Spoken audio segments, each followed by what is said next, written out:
Well, hi guys. It's Sunday morning, and I just did a whole bunch of work for nothing. As you can see, that cylinder is pretty well pitted up. And it's got a leak there. I figured, no problem. I've got another set of cylinders. I took off another 4400. They were actually going to be used on the 95. Didn't think anything in the world of it. Went back there, got it one out, brought it up here, took the pins out of this one, unhooked the hose, dropped it out, went to put the new one up. It won't fit because it's a different size cylinder.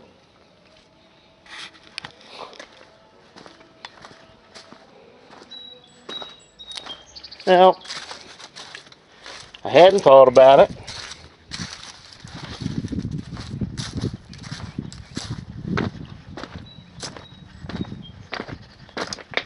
Now, mind you, this one is older than the other one. And for whatever reason, it has the same cylinders that I've got in there for the other 4400. So for whatever reason, this one, the one I just bought, has cylinders on it off a 3300. Now, I can't figure that one out, but hey, stranger things have been known to happen.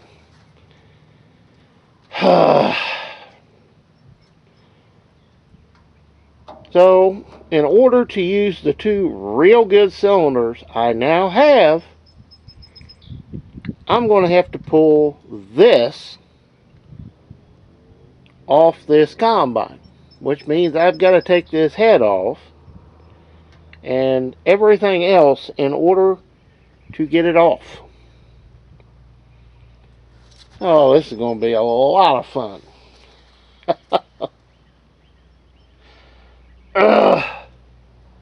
But it ain't going to get done now. I'm not fooling with it right now. I'm tired of looking at cylinders. I'm tired of looking at that combine. So, it's always nice to do a lot of work for nothing. Just like I did, so, Oh well, you live and you learn. You learn things you didn't know, which is kind of strange that this machine being newer than the one we just looked at, but this has the smaller cylinders on it, which makes no sense. So who knows? I know I've got a bunch of work to do now, and yeah. Oh well. Back to the drawing board. Now, on to other adventures today.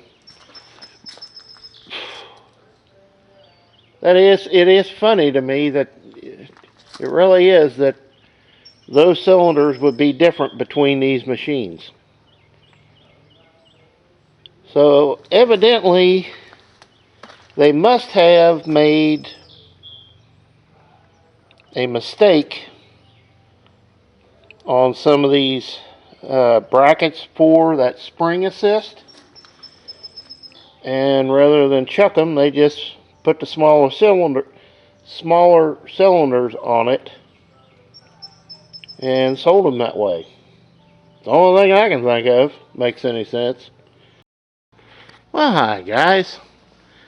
I'm spending this afternoon working on this old girl, finding out Need some light bulbs there and there. Been oiling chains that were, well, to say they were dry as a popcorn fart would be an understatement. But they're not dry anymore.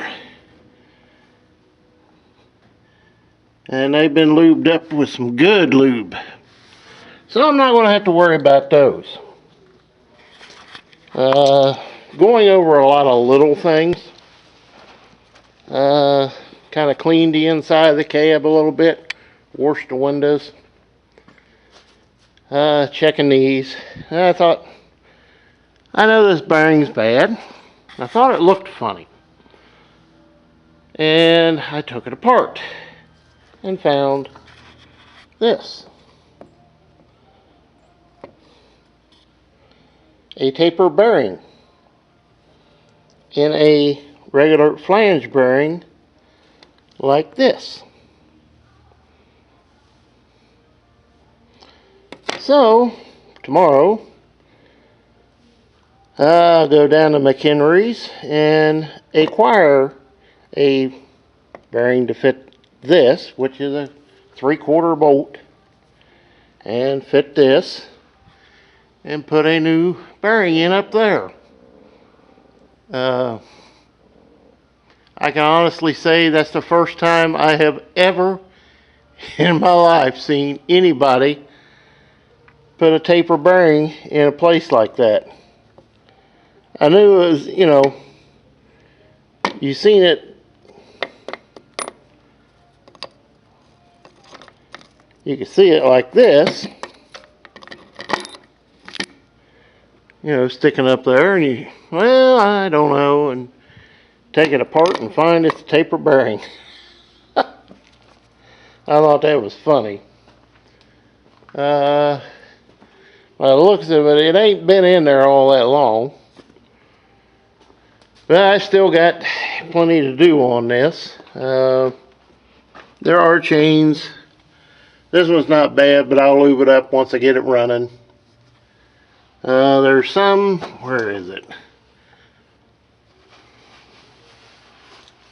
Oh, right up there. That one needs to be lubed up good. And it's in a real fun place. So, that'll take some attention. Need to get the door open and add some hydraulic fluid because it's a little bit low. Like I said this morning on the other video about my cylinders, I have 2 cylinders to replace both of them. Didn't think anything of it. These are small compared to them. You know, the ones I got are bigger, and they're off a 4400.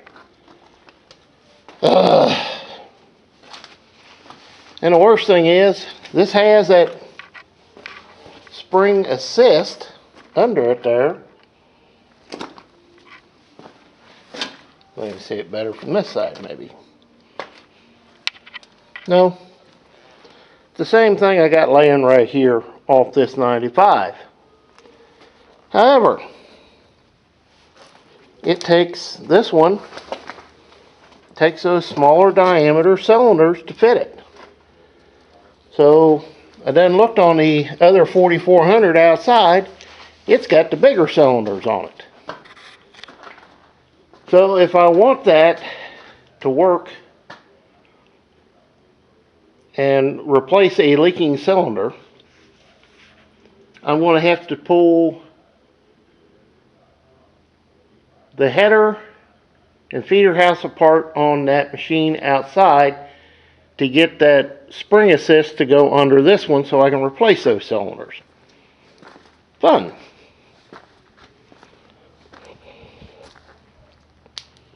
Now, a lot of people say we'll be nitpicking this combine. I don't. I mean, this is just normal, everyday stuff you get into on a used machine. Doesn't matter what color it is. The light bulbs have been broke. Little GE 67s. No big deal. 2 of them, put them in, they work. No big deal. I knew the bearing was out when I looked at it. I just never seen anybody do that before. That's a new one for me. I guess it worked, and that's all that mattered. But I'll get the right thing and put it in there and won't have to worry about it. Oh, all the things we get into on these old machines. But wouldn't have it any other way. Oh, back tire and front tire do somewhat line up. So I'm not going to worry about moving it. Actually thought this and those were the same, and they're not. These here are just reflective. They don't have a light in them, even though you swear that it does. When you get up underneath of them, where's my little light at? I lost it. Oh, there it is. See, there's a place on the back you could put a bulb. Don't really know why they didn't have them in it. You'd think they'd want to mark it, but who knows? Yeah, you see my drip line where it's coming off that chain, so I know it's well lubed. There's more that needs to be done. Those chains and up there are going to have to be lubed up good because they're stiff. Lots of little things to do, but I'm nailing them one at a time. Change the regular tires to rice tires, check the final drives and filled them, filled the transmission back up. You know, this is just normal stuff you're going to have to do to any machine. You got to go over it, and that's how you find stuff's wrong. It's still a really good machine. I mean, it is a low-hour machine. There's no two ways about it. But it's 50 years old, and there are things that need to be, some attention to. I noticed when it was running, that area right in there was moving a little bit. So when I take this all apart to put that belt on, I'll be checking into this, because this was a design flaw in these machines, plain, pure, and simple. To mount the pulley system like they did, basically on an 1/8 inch piece of steel bent that holds the cylinder, the bearing for the cylinder, was kind of chintzy. This is one of the things they beefed up after these were out. That's normal with anything that just run. Oh, yeah, lovelies.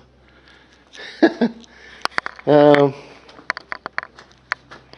have a book that may be here Monday or Tuesday for this machine, and I'll be going through it big time, trying to find some things out. Discovered cleaning the glass. If you can see it there, there's green overspray on that window and the back window up there.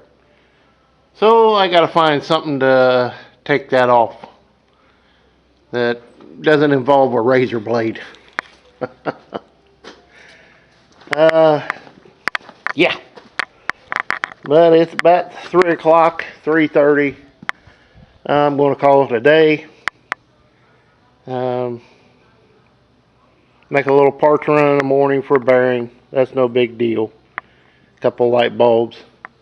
That gets that fixed. These will be working, which I like. I like lights at work. Nice when they all do. So guys, I'm going to get out of here. So we'll see you next time. And as always, please comment, rate, and subscribe. A little bit at a time and you have a good machine when you're done. And that's what I'm doing. So we'll see you next time, guys.